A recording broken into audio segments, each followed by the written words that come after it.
Di balik gedung pencakar langit tempat kita bekerja, terkadang tersembunyi perjanjian gelap yang ditulis bukan dengan tinta, tapi dengan darah.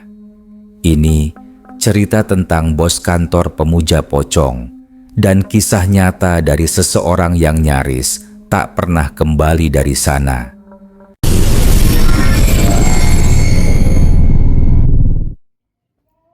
Aku, Raka, adalah salah satu karyawan bagian administrasi di PT Gria Mandiri Sentosa, sebuah perusahaan properti yang cukup besar di Surabaya.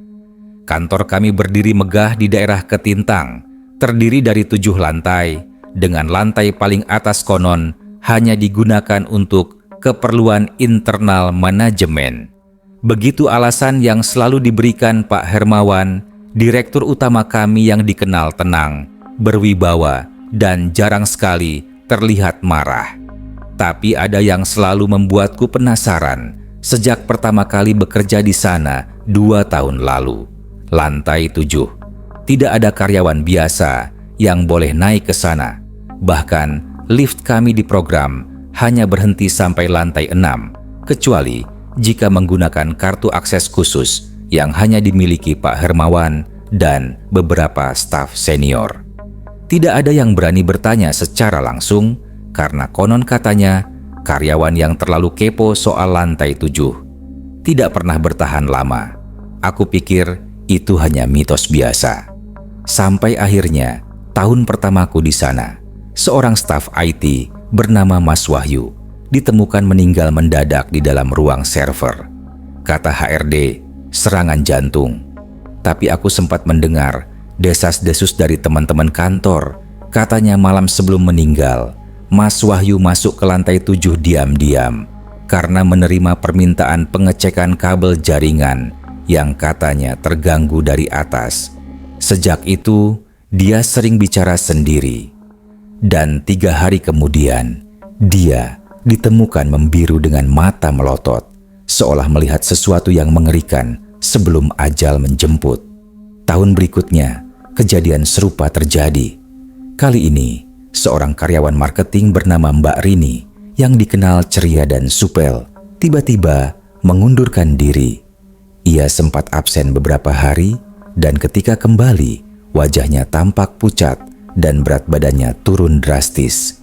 2 bulan kemudian, ia ditemukan tewas di kosnya, tercebur di kamar mandi dengan posisi tubuh menekuk aneh dan matanya terbuka lebar seperti ketakutan. Sudah 2 tahun berturut-turut, selalu ada yang meninggal, bisik Dimas, rekan sekantorku, suatu malam saat kami lembur bersama. Kantor sudah sepi, hanya tersisa beberapa orang di lantai 4 tempat kami bekerja. Lu percaya itu semua ada hubungannya?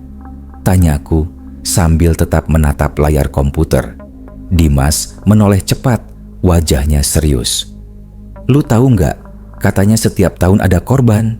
Gue denger-denger itu kayak semacam tumbal. Aku tertawa pelan, mencoba menganggapnya bercanda. Tapi dalam hati, aku merasa bulu kuduku meremang. Apalagi malam itu lift sempat bergerak sendiri ke lantai 7. Padahal tidak ada yang menekan tombolnya. Aku sempat mendengar bunyi ding dari lift, lalu lampunya berkedip, dan ketika pintunya terbuka, tidak ada siapapun di dalam. Besoknya, aku memberanikan diri bertanya pada Mbak Desti, sekretaris pribadi Pak Hermawan. Mbak, sebenarnya lantai 7 itu dipakai buat apa sih? Tanyaku hati-hati. Mbak Desti langsung menegang. Ia menatapku beberapa detik, lalu tersenyum kaku. Sebaiknya jangan tanya begitu, Raka. Fokus kerja aja. Kadang tahu terlalu banyak malah bikin kita susah tidur. Aku menelan ludah. Tapi kok semua orang kayak takut ya? Emangnya kenapa? Udah, jangan tanya-tanya. Pokoknya ingat, jangan pernah naik ke lantai 7. Sekalipun lu disuruh seseorang yang ngaku staf manajemen. Jangan pernah. Jawaban itu justru semakin membakar rasa penasaranku. Aku mulai memperhatikan jadwal Pak Hermawan dan ternyata Setiap malam Jumat Kliwon, beliau selalu datang lebih malam dari biasanya. Dan selalu lift menuju lantai 7 aktif, tak pernah ada yang berani mengikutinya. Sampai akhirnya malam itu terjadi. Hari itu hari Kamis, menjelang malam Jumat Kliwon. Kantor mulai sepi, sebagian besar karyawan sudah pulang. Aku sedang lembur bersama Dimas dan satu staf finance bernama Aldi. Sekitar jam 10 malam, kami memutuskan untuk istirahat sebentar di pantry. Saat itulah kami mendengar suara tangisan lirih dari arah lift. "Apa itu?" tanya Aldi, panik. Kami bertiga mengendap pelan ke arah koridor. Lampu di dekat lift mulai redup, lalu tiba-tiba menyala lagi. Lift terbuka sendiri, kosong. Namun, aroma aneh mulai memenuhi ruangan. Seperti bau kapur barus bercampur darah basi. Bau yang menusuk hidung dan membuat tengkukku dingin. "Wah gila, gue gak enak nih," gumam Dimas. Tapi aku seperti dikendalikan rasa penasaran. Aku mendekat ke lift dan untuk sesaat, tombol lantai 7 menyala sendiri. Aku melihatnya jelas. 7 menyala merah terang, seolah-olah ada seseorang yang memencetnya dari dalam. Tanpa pikir panjang, aku masuk ke dalam lift. "Raka, lu ngapain?" teriak Dimas panik. Tapi pintu lift sudah tertutup sebelum mereka bisa menahan. Lift naik perlahan, tubuhku kaku. Suara mesin berdengung seperti biasa, tapi terasa lebih lambat, lebih berat, seolah lift sedang melawan sesuatu yang tak terlihat. Saat sampai di lantai 7, pintu terbuka perlahan dengan suara decit seperti berkarat. Gelap, tak ada lampu, hanya satu cahaya temaram dari ruangan di ujung koridor.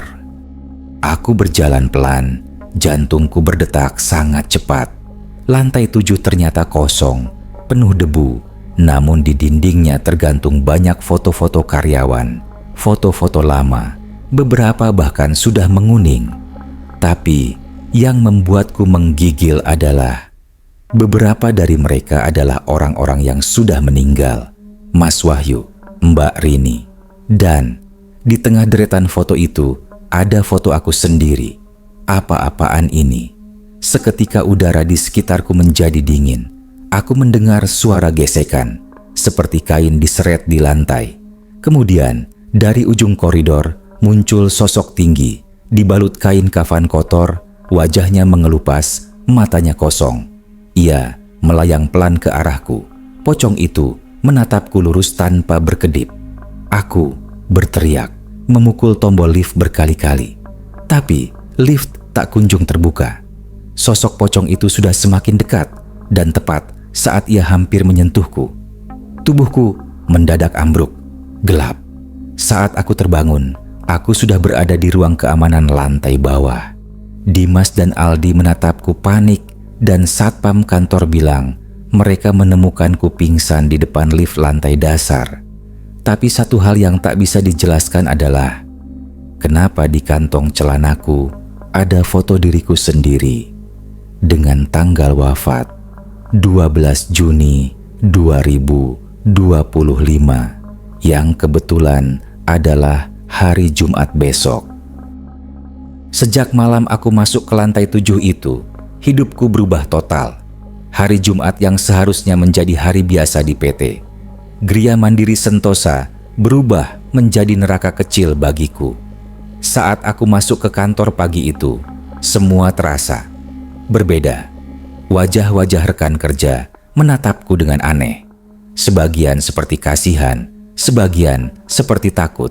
Bahkan Dimas, sahabat satu timku, terlihat canggung saat menyapaku. "Lu beneran gak inget apa-apa?" tanya Dimas pelan saat kami duduk berdua di pantry. "Aku inget semuanya," jawabku dengan suara rendah. Pocong itu, dia benar-benar muncul, Dim. Dia ngelihatin aku. Dimas langsung menunduk. Tangannya gemetar saat memegang cangkir kopi. "Berarti lu udah ditandain." Aku memandangnya dengan alis terangkat. "Apa maksudnya?" Gue pernah dengar dari satpam lama yang udah resign. Katanya kalau lu sampai masuk ke lantai 7, apalagi lihat langsung makhluk itu, tandanya lu udah masuk daftar. Daftar apa? Daftar tumbal. Kata itu membuat tengkuku kaku. Pikiranku langsung melayang pada foto-foto di dinding lantai 7, termasuk fotoku sendiri yang entah bagaimana bisa ada di sana. Dengan tanggal kematian yang tertulis jelas, 12 Juni 2025. Dan itu hari ini. Tiba-tiba ponselku berdering. Panggilan dari nomor tidak dikenal. Ragu-ragu, aku angkat. Raka, suara berat seorang pria terdengar lirih dari seberang. Jangan lawan, terima saja. Semua akan selesai malam ini. Klik. Sambungan terputus sebelum aku sempat bertanya siapa. Tapi aku mengenali suara itu. Itu suara Pak Hermawan. Aku berdiri panik, menatap Dimas. Kita harus pergi dari sini. Dimas menggeleng. Kita udah terjebak, Rak. Lu pikir kenapa Mbak Rini resign tiba-tiba? Dia juga sempat masuk ke lantai 7. Dia nyoba kabur, tapi akhirnya tetap diambil. Aku hampir muntah mendengar itu. Hari itu berjalan lambat. Setiap jam terasa seperti satu hari penuh. Dan semakin sore, kantor terasa semakin hampa. Seolah-olah orang-orang sengaja menghindari sesuatu. Beberapa staf pulang lebih cepat dari biasanya. Bahkan Aldi yang biasanya cerewet tampak diam dan gelisah sepanjang hari. Jam menunjukkan pukul 17.59 saat aku menyadari sesuatu yang lebih menyeramkan. Ruangan kerja kami di lantai 4 tiba-tiba tercium bau aneh. Bau menyengat seperti campuran bunga melati, kapur barus, dan darah yang mengering. Aku bukan satu-satunya yang merasakannya. Lu cium bau itu juga? Tanya Dimas lirih. Aku mengangguk. Aldi menoleh dengan wajah pucat. Itu bau yang sama waktu Mas Wahyu meninggal. Kami bertiga berdiri hampir bersamaan, berusaha mencari sumber bau. Tapi ruangan kantor terasa makin sesak dan hawa dingin mulai merambat dari ventilasi atas. Dari kejauhan, aku mendengar suara kain diseret di lantai keramik. Pelan, teratur, dekat. Dimas menatapku dengan mata ketakutan. Lu harus ngumpet, Rak. Sekarang aku panik. Aku berlari ke arah gudang kecil di ujung lorong, menarik pintunya dan masuk. Dalam gelap, aku berjongkok, tubuhku gemetar hebat. Dari celah pintu, aku bisa melihat cahaya remang ruangan luar dan bayangan putih yang melayang pelan. Sosok pocong itu muncul, dan kali ini wajahnya sangat jelas. Kulitnya sobek di bagian pipi, bola matanya bergeser, dan kain kafannya berlumur tanah. Ia melayang perlahan ke arah meja kerjaku, lalu berhenti di depan kursiku, seolah sedang menatap tempat aku biasa duduk. Setelah beberapa saat, ia mendongak, langsung menghadap ke arah gudang tempatku sembunyi, seperti tahu aku ada di sana. Napasku cekat, tapi tiba-tiba pintu kantor dibuka dari luar. Suara langkah berat memasuki ruangan.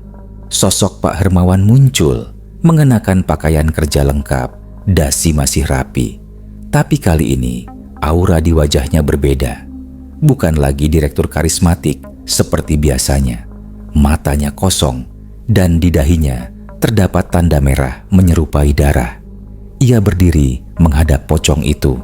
Lalu, dengan suara pelan dan dalam, ia berbicara dalam bahasa yang tidak aku pahami.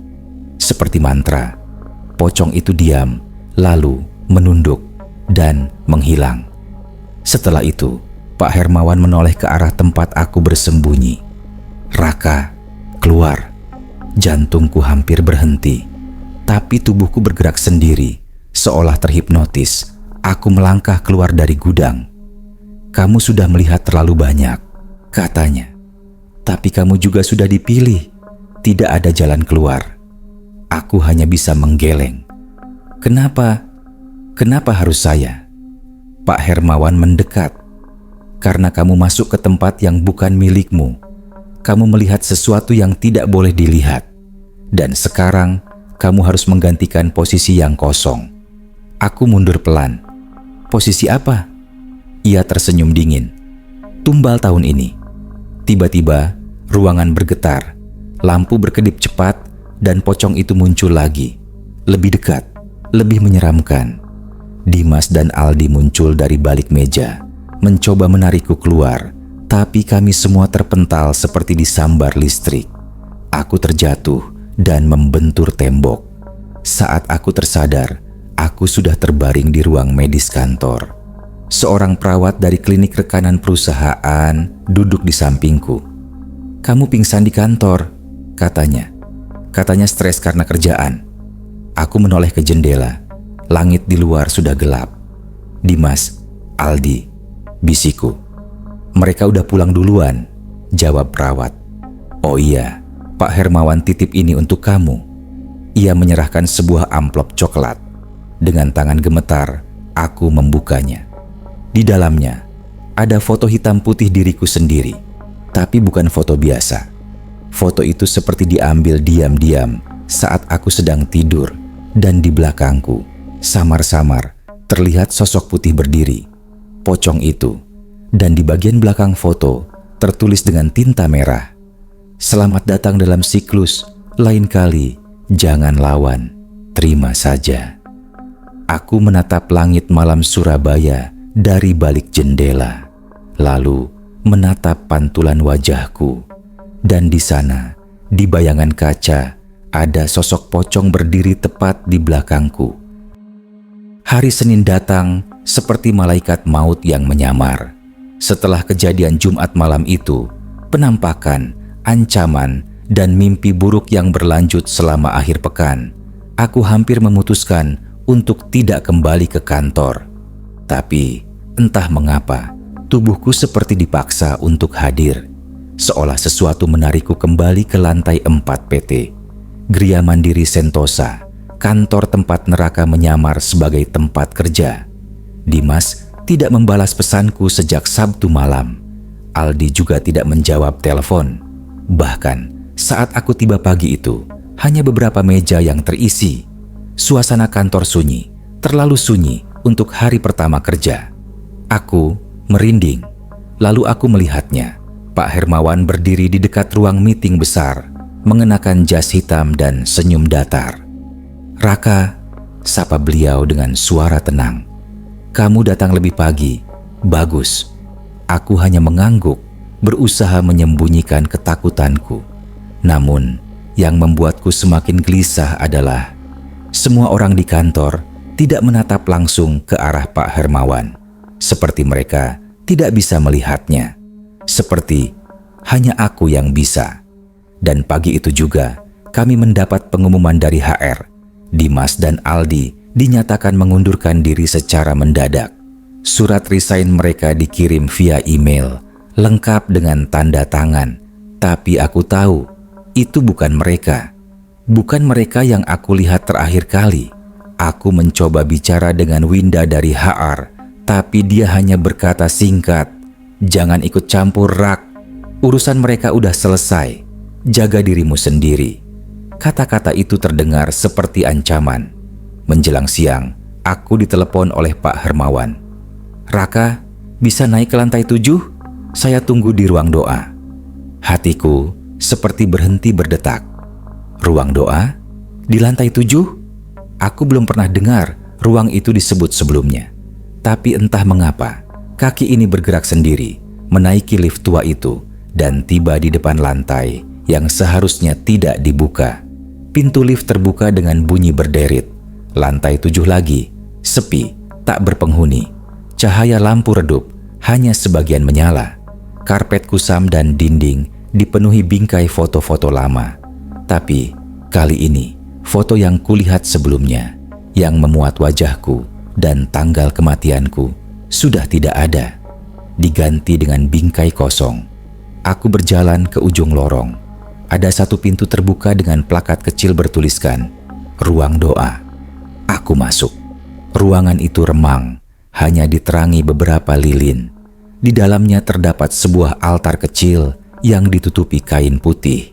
Di atasnya tergeletak foto-foto para karyawan yang telah meninggal selama bertahun-tahun terakhir. Di belakang altar berdiri patung yang aneh, bukan dewa, bukan tokoh agama, tapi sosok yang dibungkus kain kafan. Pocong. Pak Hermawan berdiri di depan altar itu, tangannya bersedekap, matanya terpejam. "Kamu tahu, Raka," katanya tanpa menoleh, "perusahaan ini besar bukan karena strategi atau modal, tapi karena pengorbanan." Aku berdiri terpaku. "Apa maksud Bapak?" Ia berbalik. Wajahnya kali ini benar-benar berbeda. Matanya merah, kulitnya seperti mulai membusuk, dan ada luka panjang di bawah lehernya yang sudah menghitam. Sejak krisis 2008, aku diberi pilihan, bangkrut atau menyerahkan darah. Aku memilih yang kedua. Pocong itu, dia memberi kekuatan. Tapi sebagai imbalan, tiap tahun aku harus memberi 1 jiwa. Tubuhku gemetar. Jadi, semua yang mati, Dimas, Aldi. Dia tersenyum tipis. Mereka bukan yang pertama, dan kamu adalah yang selanjutnya. Seketika ruangan menjadi sangat dingin. Lilin-lilin padam serentak. Dari belakangku terdengar bunyi duk, duk, duk. Seperti ada benda berat melompat-lompat di karpet. Aku tak berani menoleh. Pak Hermawan mendekat, membisikkan mantra aneh ke telingaku. Aku merasa tubuhku mulai kebas. Darahku seperti berhenti mengalir. Pandanganku kabur. Lalu dia datang. Pocong itu muncul di belakang altar. Kali ini tidak hanya 1, 2, 3, 4 sosok kafan muncul dari tembok, lantai, bahkan langit-langit. Mereka semua bergerak pelan ke arahku. Wajah-wajah mereka rusak. Sebagian tinggal tengkorak. Sebagian lainnya masih menyimpan sisa ekspresi terakhir sebelum mati. Ketakutan dan sakit yang luar biasa. Aku ingin berteriak, tapi suaraku tak keluar. Tubuhku seperti lumpuh. Salah satu pocong menyentuh pundakku dengan tangan dingin dan lembab. Saat itu, sesuatu di dalamku mulai berubah. Kepalaku seperti dibelah 2. Aku melihat kilasan masa lalu. Dimas dipaksa menulis surat resign sambil menangis. Aldi diseret ke ruang doa sambil berteriak. Dan satu wajah yang paling tidak aku sangka. Mbak Rini, mantan atasan yang dulu menghilang tiba-tiba. Dia juga salah satu dari mereka. Tiba-tiba, aku terdorong jatuh. Tapi bukan ke lantai 7. Aku terbangun di ruang kerjaku di lantai 4, di depan komputermu. Keringat membasahi bajuku. Nafasku terengah. Beberapa rekan kerja menatapku aneh. Seorang cleaning service mendekat. "Mas Raka nggak apa-apa. Tadi ketiduran sambil berdiri." Aku hanya mengangguk. Tapi di layar komputermu terbuka otomatis sebuah dokumen Word kosong dengan 1 kalimat tertulis sendiri. "Kembali ke ruang doa malam ini. Waktumu belum selesai." Pagi itu, kantor kembali berjalan seperti biasa. Setidaknya di permukaan. Jam dinding menunjukkan pukul 8.15 saat aku tiba di meja kerja. Tapi aku tahu tidak ada yang biasa lagi sejak aku menginjakkan kaki di lantai 7 3 hari lalu. Semuanya berubah. Tatapan rekan-rekan kerja kosong. Tak ada lagi obrolan ringan atau canda saat menyeduh kopi. Bahkan suara printer pun seperti enggan menyela kesunyian mencekam itu. Mereka seperti sudah tahu sesuatu, tapi pura-pura tidak tahu. Di layarku masih tertulis pesan yang muncul sendiri semalam. "Kembali ke ruang doa malam ini. Waktumu belum selesai." Aku mencoba menghapusnya. Tapi setiap kali kubuka dokumen baru, pesan itu muncul kembali. Bahkan saat aku restart komputer, dokumen itu terbuka otomatis, seolah ada sesuatu dari alam lain yang memaksaku membaca ulang. Di tengah kecemasan itu, sebuah email masuk. From dimas.alf@gmail.com. Subjek, kamu selanjutnya. Aku menahan napas. Dimas, bukankah dia sudah hilang? Resign, mati. Dengan tangan gemetar, Aku klik isi email itu. Tak ada tulisan, hanya sebuah lampiran .x berjudul Surat Pengunduran Diri, Raka. Kubuka file itu. Isinya benar-benar surat resign atas namaku, lengkap dengan tanggal hari ini dan tanda tanganku sendiri. Tapi aku tidak pernah menulis atau menandatanganinya. Tubuhku menggigil. Ada satu kalimat di bagian bawah surat yang tak seperti biasa. Dengan ini, saya menyatakan diri siap menjadi persembahan berikutnya demi kelangsungan PT Gria Mandiri Sentosa. Aku menutup laptop dan bangkit. Aku tak peduli lagi. Aku harus keluar dari tempat ini. Sekarang juga, aku berjalan cepat ke lift. Lantai demi lantai kulalui tanpa menoleh.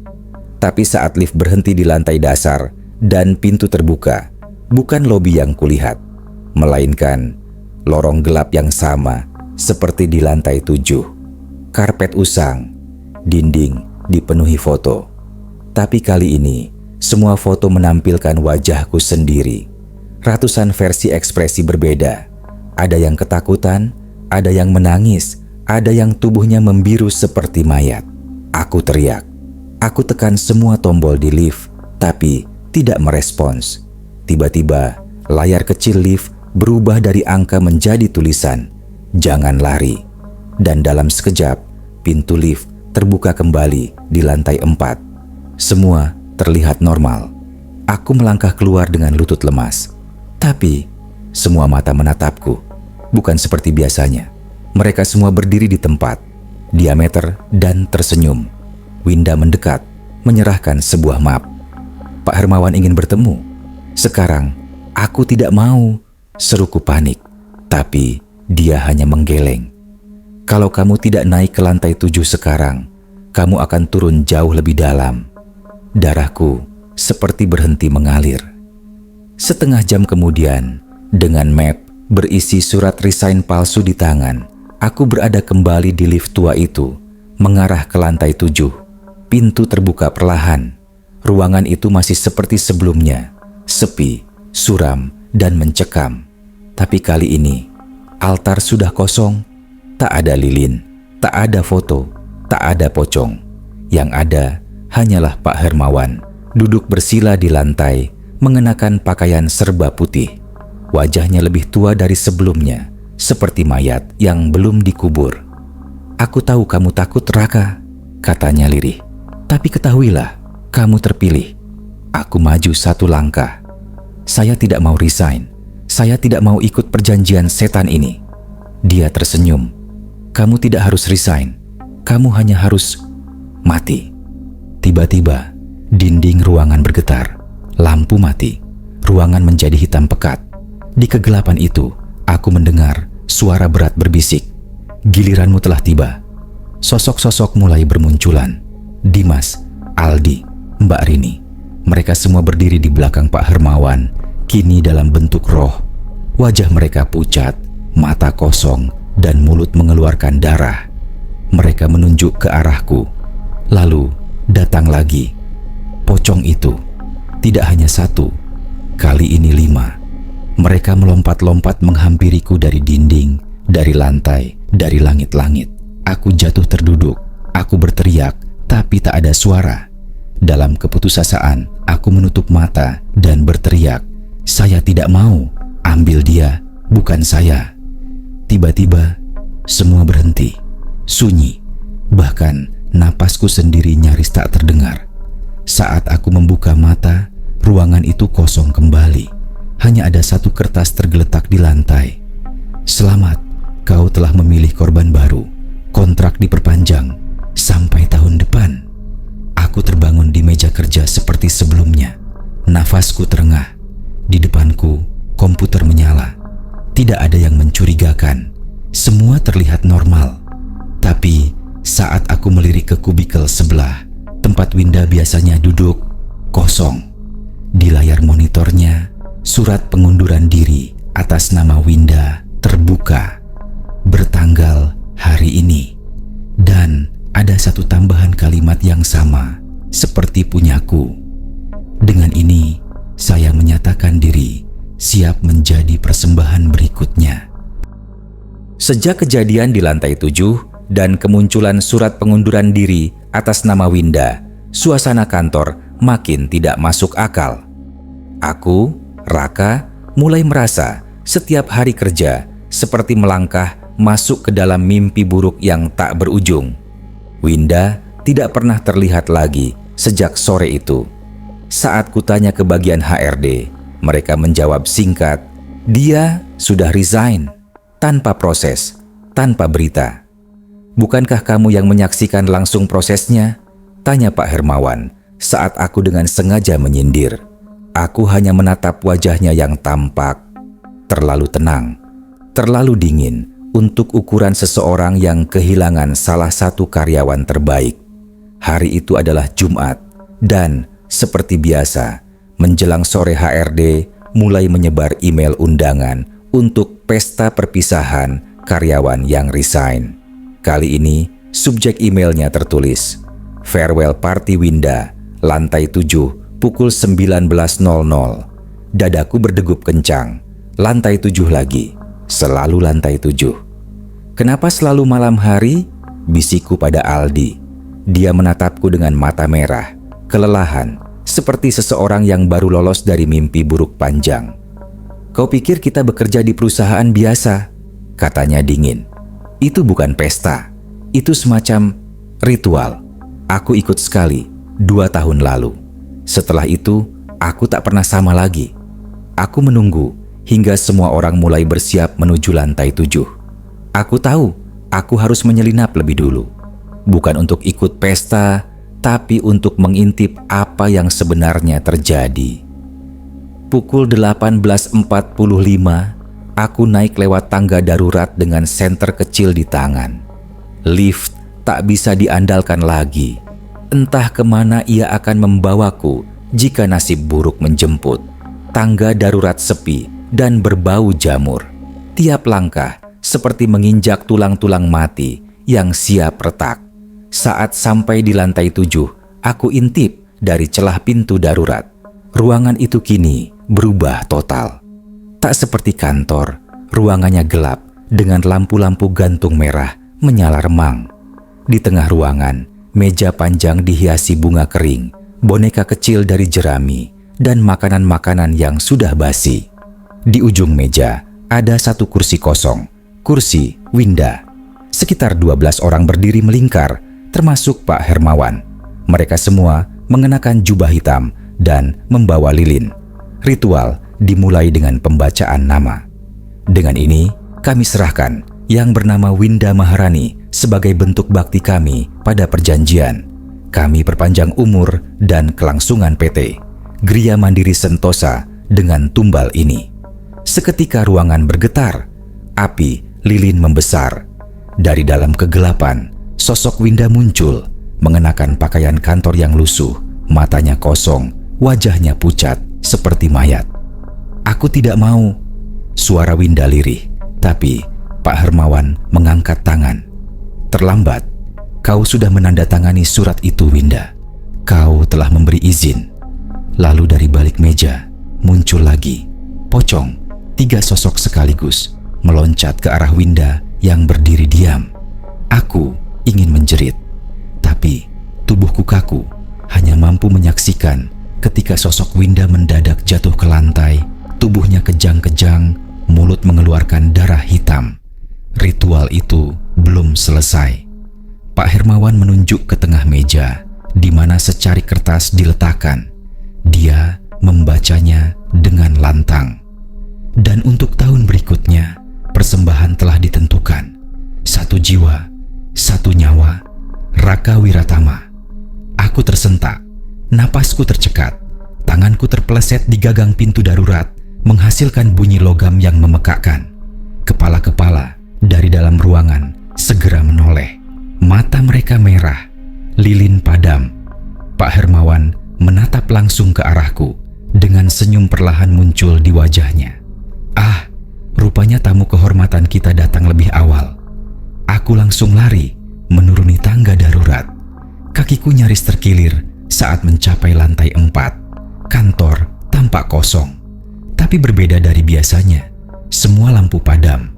Saat aku masuk ruanganku, semua komputer menyala sendiri. Setiap layar menampilkan pesan, "Kau tidak bisa lari, kami telah menunggumu." Dari printer di pojok ruangan muncul satu kertas perlahan-lahan. Aku hampiri dengan jantung nyaris meledak. Tertulis, "Pesta perpisahan Raka, Jumat depan, pukul 19.00." Dan di bawahnya sudah ada tanda tangan. Tanda tanganku. Aku jatuh terduduk. Ini bukan mimpi. Ini bukan halusinasi. Aku tahu satu-satunya cara untuk menghentikan semua ini adalah dengan mengungkapkan kebenaran. Tapi, siapa yang akan percaya? Atau, haruskah aku mengikuti jejak Winda dan Dimas? Malam itu, di rumah, aku membuka laptop dan mulai menulis semua ini. Detail demi detail, nama demi nama. Jika aku harus menjadi korban berikutnya, maka orang-orang di luar sana harus tahu. Aku mulai menyebar file ini secara anonim ke forum-forum horor, ke media sosial, ke teman-teman yang masih percaya bahwa ada hal-hal di dunia ini yang tidak bisa dijelaskan. Karena jika kalian membaca ini, mungkin kalian akan menjadi saksi, atau mungkin kalian yang selanjutnya. Setelah malam ritual itu dan surat perpisahan atas namaku keluar dari printer sendiri, aku, Raka Wiratama, sadar satu hal. Waktu hidupku di kantor ini sudah tidak banyak. Bukan karena aku akan resign, tapi karena aku akan jadi tumbal berikutnya. Selama seminggu ke depan, aku hidup seperti mayat hidup. Setiap pagi aku masuk kantor, duduk di meja kerjaku di lantai 4, tapi jiwaku tidak pernah benar-benar di sana. Setiap malam, aku tidur dengan lampu menyala, radio menyala, dan pintu kamar terkunci rapat. Tapi tetap saja, setiap kali terbangun, aku selalu mendapati surat resign itu berada di meja kecil sebelah tempat tidurku. Lipatannya selalu rapi, kertasnya selalu baru, dan selalu dengan tanggal hari itu. Yang paling membuatku tidak bisa berpikir jernih adalah kenyataan bahwa aku sendiri mulai melihat penampakan pocong itu di siang hari. Saat sedang meeting Zoom, kadang aku melihat sosok putih meloncat di belakang kaca ruang rapat. Atau saat aku sedang buang air kecil di toilet kantor, aku melihat jejak lumpur hitam menempel di lantai dan dinding dan hilang sendiri saat aku keluar dan masuk kembali. Yang lebih parah, teman-teman sekantor sudah tidak peduli lagi. Seakan mereka sudah berdamai dengan semua kengerian ini. Suatu sore, Aldi menarikku ke pojok ruang pantry. "Kamu harus pergi sebelum Jumat ini, Rak. Jangan datang ke kantor, jangan lewat depan gedung." Aku mengangguk, tapi aku tahu itu tidak semudah itu. Malam Jumat datang, langit hitam, hujan turun seperti dicurahkan dari neraka. Petir menyambar tak henti. Dan di layar laptopku, satu email masuk. From hermawan@pjmigermandiri.co.id. Subjek, Pesta Perpisahan Raka. Lantai 7, pukul 19.00. Aku mencoba mengabaikannya. Tapi saat aku menoleh ke arah jendela kamarku, aku melihat gedung kantor itu dari kejauhan. Lantai 7-nya menyala terang merah, padahal semua lantai lain gelap. Lebih buruknya lagi, pintu rumahku terkunci dari luar. Handphoneku mati, internet terputus, bahkan listrik sempat padam selama 2 menit. Dan saat menyala kembali, aku mendapati pocong berdiri di depan cermin kamarku, menatapku dengan kepala miring. Tapi saat aku berteriak, dia lenyap seketika. Aku tidak tahu bagaimana aku sampai ke kantor. Mungkin aku berjalan dalam keadaan setengah sadar. Tapi yang aku ingat pasti, aku berada di depan pintu lift yang terbuka sendiri, menuju lantai 7. Lantai 7 malam itu berbeda dari sebelumnya. Tidak lagi suram, tapi terang, seperti aula perjamuan. Tapi bukan jenis terang yang menenangkan, melainkan terang yang membuat semua kegelapan di dalam jiwa menjadi jelas. Pak Hermawan berdiri di tengah ruangan, tersenyum. Di belakangnya barisan karyawan yang sudah jadi tumbal, Dimas, Winda, Rini, dan lainnya. Mereka mengenakan seragam kerja, tapi mata mereka kosong dan tubuh mereka membusuk. Tapi mereka tetap tersenyum. "Kamu datang," kata Pak Hermawan. "Kamu akhirnya menerima takdirmu." Aku hanya menatapnya. "Kenapa semua ini terjadi? Kenapa harus ada tumbal?" Ia mendekat. "Karena perusahaan ini dibangun bukan di atas fondasi biasa. Gedung ini berdiri di atas lahan kuburan massal dari tahun 1965. Dan sejak itu, pemilik pertama melakukan perjanjian 1 jiwa per tahun agar perusahaan tidak pernah bangkrut." Ia berjalan perlahan ke altar, mengambil sebuah buku besar bersampul kulit. "Ini daftar kontrak. Namamu sudah tertulis di sini. Begitu kamu menandatangani surat pengunduran diri, jiwamu jadi milik mereka." Aku gemetar. "Lalu kalau aku tidak menandatangani?" Dia tertawa. "Maka kami akan ambil secara paksa." Tiba-tiba ruangan berguncang, lampu berkedip-kedip, dan 7 pocong muncul dari balik dinding. Kali ini lebih besar, lebih nyata, dan wajah mereka berubah-ubah. Wajah teman-temanku yang sudah mati, wajahku sendiri, bahkan wajah Pak Hermawan. Salah satu dari mereka meloncat ke arahku. Tapi entah dari mana datangnya, Aldi muncul sambil menyiramkan air garam dari botol semprotan kecil. Pocong itu berteriak dan menghilang seketika. Aldi berteriak, "Ikuti aku, cepat!" Kami lari menuruni tangga. Pocong-pocong itu mengikuti, meloncat-loncat di langit-langit. Di lantai 4, kami sempat melihat sosok Winda berdiri di ujung lorong. Dia berbisik, "Lari, Rak, aku sudah tidak bisa kembali." Begitu kami mencapai lobi, pintu gedung tertutup rapat. Pak Hermawan muncul di belakang kami, tapi bukan dalam wujud manusia. Wajahnya berubah, matanya hitam legam, kulitnya seperti terkelupas, dan tubuhnya membesar dengan bentuk menyerupai kerangka pocong raksasa. Dia berteriak, "Raka harus tetap di sini. Dia milik kami." Aldi mengeluarkan korek api dan melemparkan botol berisi minyak dan garam ke altar kecil yang tiba-tiba muncul di tengah lobi. Api menyala hebat. Suara jeritan mengisi ruangan. Semua sosok pocong berteriak, terbakar bersama altar dan buku kontrak itu. Pak Hermawan terakhir yang terbakar. Sebelum tubuhnya lenyap, dia berteriak, "Ini belum selesai, Raka. Perjanjian akan selalu mencari darah baru. Selalu." Perusahaan itu masih berdiri sampai hari ini. Gedungnya tampak biasa, penuh karyawan, penuh tawa, penuh janji karier cerah. Tapi di lantai tertingginya, masih ada satu ruangan kosong yang hanya dibuka sekali dalam setahun. Jika suatu hari kau menerima surat pengunduran diri, padahal kamu tak pernah menulisnya, berdoalah, karena mungkin kamu yang selanjutnya akan dipanggil ke pesta perpisahan di dunia bawah.